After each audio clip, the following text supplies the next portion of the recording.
And I was almost 40 when I had them. Outstanding. Yeah, well, the word of the Lord came to pass. Yeah. He gave it. I don't go with that. I know they predict you shouldn't have kids after 35. No, well, I'm gonna tell you the truth. What happened? So I don't know if I shared this here. I think I did. Right? I terminated a pregnancy, and yeah, I shared that. New York, you told me. And then I couldn't get pregnant. And I went to doctors. I tried artificial insemination, all that stuff. No, nothing worked. And then I thought I was being punished. I thought I was not forgiven. And I went to Faith Fellowship one day up in Jersey, and I walked in, and it was like I was home. My spirit knew that I was home. And the first words out of Pastor Demola's mouth were like, "You are forgiven in the beloved, all past, present, and future sins. And can you declare that over yourself? Do you believe that?" And I said, "I receive it." That's what a lot of people fail to realize is at some time it's not the Lord forgiving you. It's you realizing that you are forgiven. I had that weight of sin. That you are forgiven. Yes. And accept it. And that's part of it. And then, then John and I dated for 2 years. And then after we got married, it was a year later, and obviously I still wasn't pregnant. And so I went through some tough times, but the insurance covered the IVF. And that was also crazy because when I did 2 rounds. The first round, the pastor was like, I don't know why, he gave a message from the altar saying that like it wasn't gonna happen. It wasn't for me. He didn't even know because we didn't ask for his blessing or anything.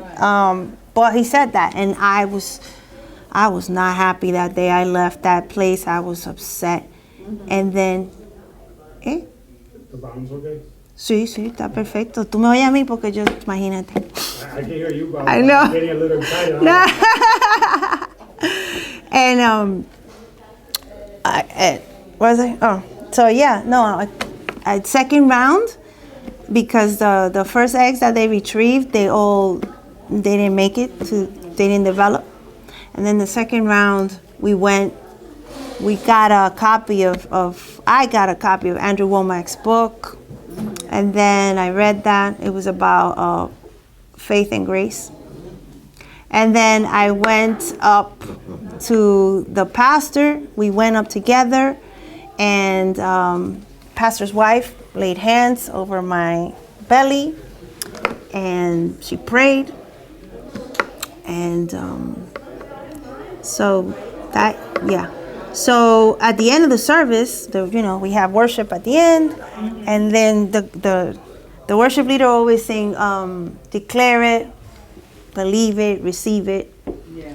And in this time it was like, open up your mouth. So if you really believe what God has in store for you, open up your mouths and declare it, right? Because a lot of times we won't say because we're scared that it won't come to pass. Right. And I opened up my mouth, and it was like God was telling me. It wasn't like, what I mean, say, 1 year from now, you will be a mother.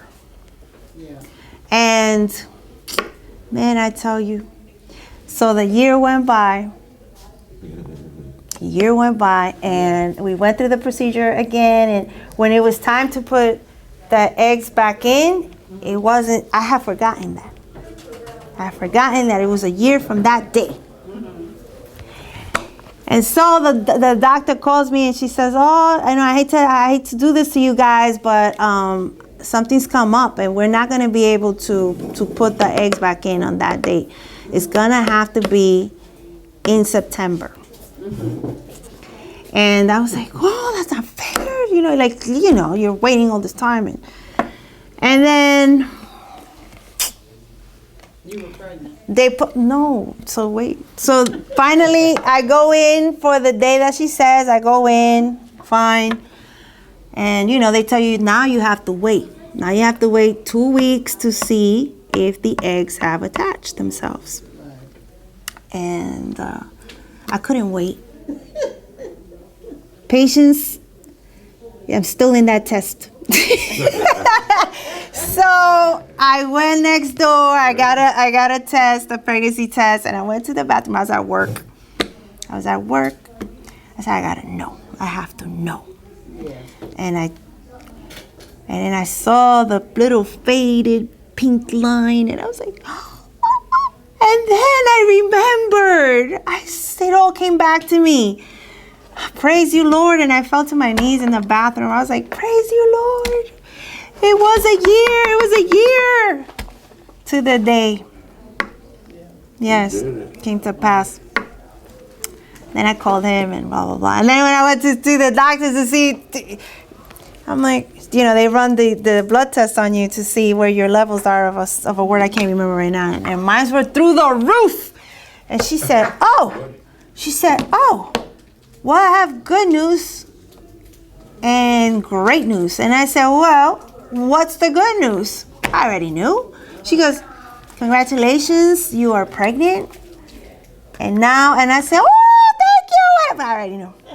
That was just more confirmation. Then it was like, well, and the other part of that is they're twins. You have two eggs that attach. I was like, oh! So there was my double portion. Praise God. John's So 100%. that's how that happened. But it was like, and I'm able to look back the course of my life, and I always say this, I had to meet John. He had to be the father of my children. They're born with a purpose over their lives. Everything had to happen as he ordains. Because if I had not come across John, I probably would have never returned to, or maybe I would have, who knows, but this is the way it happened. Yeah. Right? So I didn't fall in love with his handsome face, by the way. It was his spirit that enticed me. Enticed me. All he talked about was Jesus. I call him in the morning, it was Jesus. I call him in the afternoon, it was Jesus. And I call him in the evening and we talk about Jesus. Do you need me to crack the whip and send them in? Yes, please. Oh, John, I thought you were doing that. Oh, it's 8:15. What did you want to do? Huh? That you know what? No, I thought he said he's going to crack the whip and bring the naughty students back into the 10 classroom. o'clock scholars. Sorry, got involved in the wedding stuff. Ah. Oh, boy. See, I need glasses. Letters are swimming. Okay, am I in the right place? No. Hang on. Oh. I might as well just say it. She ain't even say it. I'm here on my birthday doing the Lord's work. Oh, it's his birthday. Happy birthday to you. Happy birthday, dear John. Happy birthday to you. And many more. I was saving it to the end, but okay. You forget it all.